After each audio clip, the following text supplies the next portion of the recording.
Today I'm gonna show you how to make perfect butter chicken. Butter chicken is one of the most famous Indian dish and so delicious. Many people should know what it is and like it.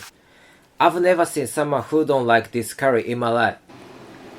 I love butter chicken and always order it in Indian restaurants. I've been working on this recipe for so long time and recently finally it came out perfectly. So let me show you how to make it. First, I'm gonna introduce all the ingredients.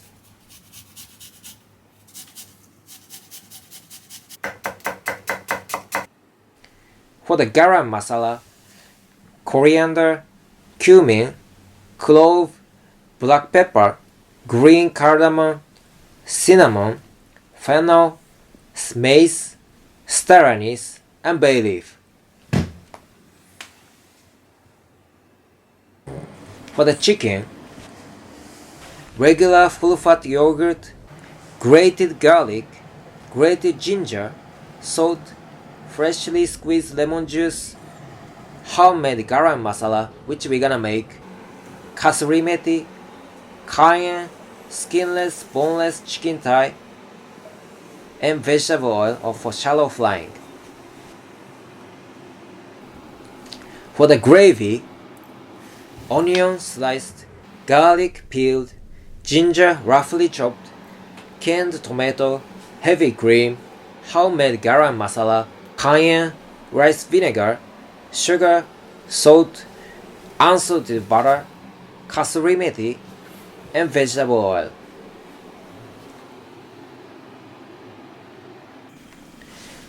First, we're gonna make the garam masala. In a pan, add anise, cardamom, and cinnamon. Cook for 1 minute on low heat. Since those three spices are thick and take longer time to toast, we cook them first.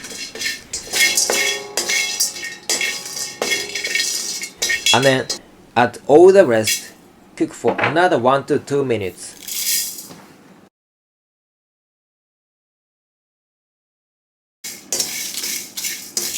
My kitchen started smelling so aromatic. I really like this process.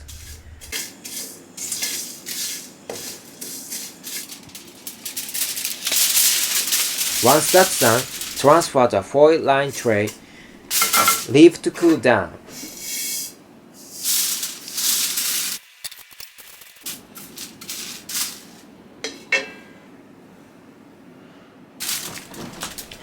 And then transfer to a spice grinder and grind them into powder.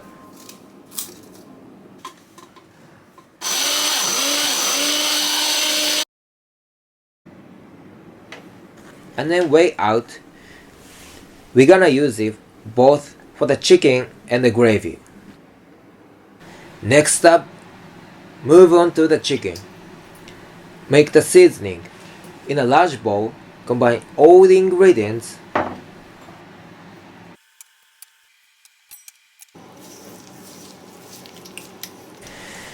And then before adding the chicken, we're gonna score it. Score the thicker part of the chicken, like this. 3 to 5 score should be sufficient for one chicken thigh. By doing that, the entire chicken can be seasoned evenly. Throw into the bowl and mix well.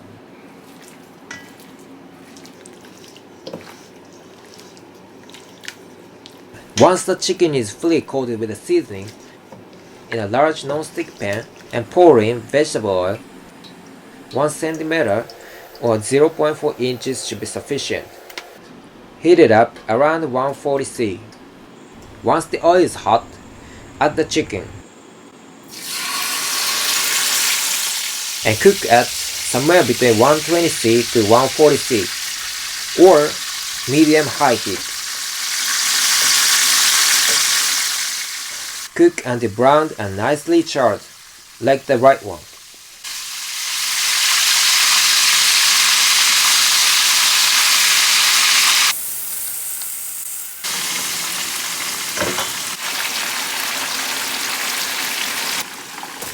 Check the back of the chicken once in a while so you don't overcook it.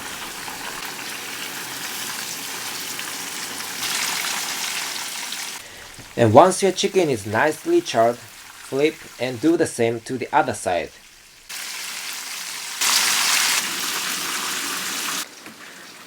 Once that's done, set that aside for later. We want to rest the chicken at least for 10 minutes before cutting.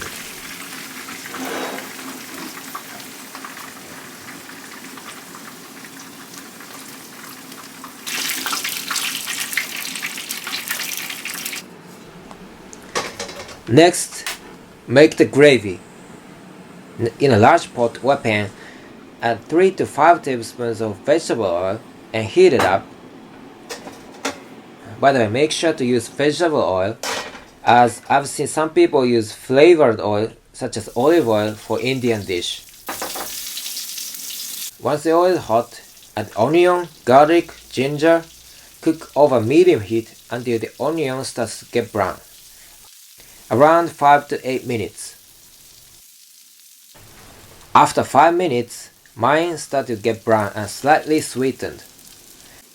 Now, add in all the rest except butter and Kasurimethi, which are tomato, cream, garam masala, rice vinegar, cayenne, salt, and sugar.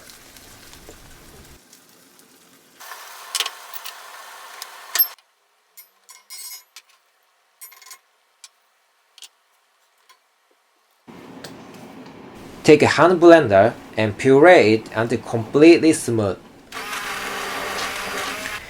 We want to achieve completely smooth, silky gravy.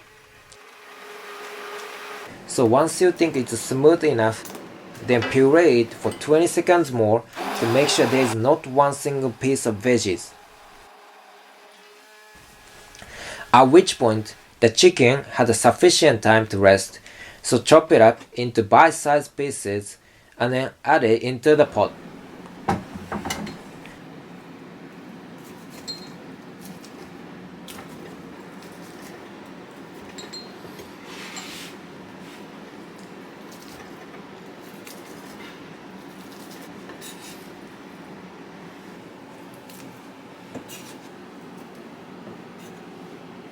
Now, we're gonna start to simmer.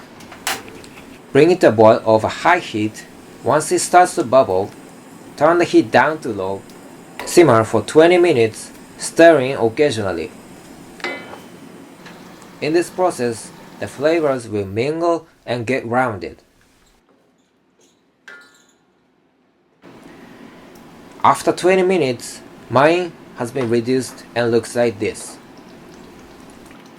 Now, we're gonna add 2 last ingredients, unsalted butter and Kasurimethi, and cook until the butter fully melted.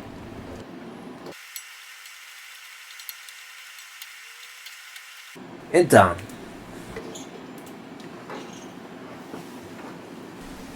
Play this up and try out.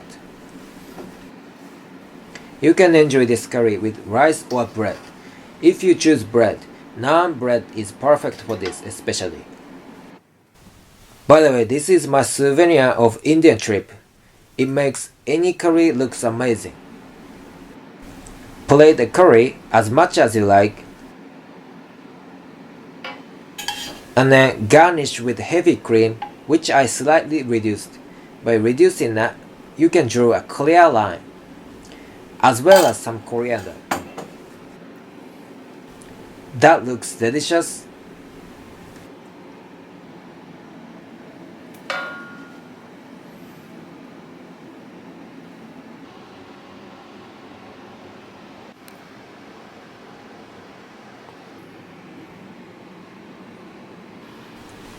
So let's try out.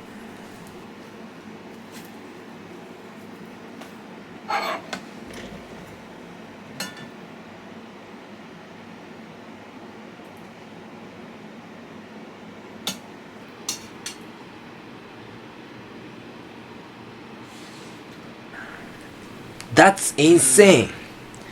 What I noticed first is how good the mouthfeel is. So smooth, silky, thick, rich and creamy. And then the chicken is sufficiently seasoned and good. You can see that even when it's mixed in the gravy. The gravy is perfectly balanced. The flavors from the spices are totally balanced and aromatic.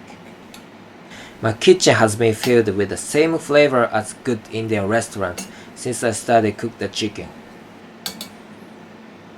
Not only the spices, but also acidity, sweetness, and fat. Those three are completely balanced. I have especially been particular about this ratio. So it's very rich, but the aftertaste is surprisingly a little fresh and good. By the way, my butter chicken goes well with rice or naan either, but my homemade naan is very good. Now I'm working on editing the video of it as well. Please wait till I post. So please give it a try and let me know how it turned out. Thank you for watching. See you in the next one.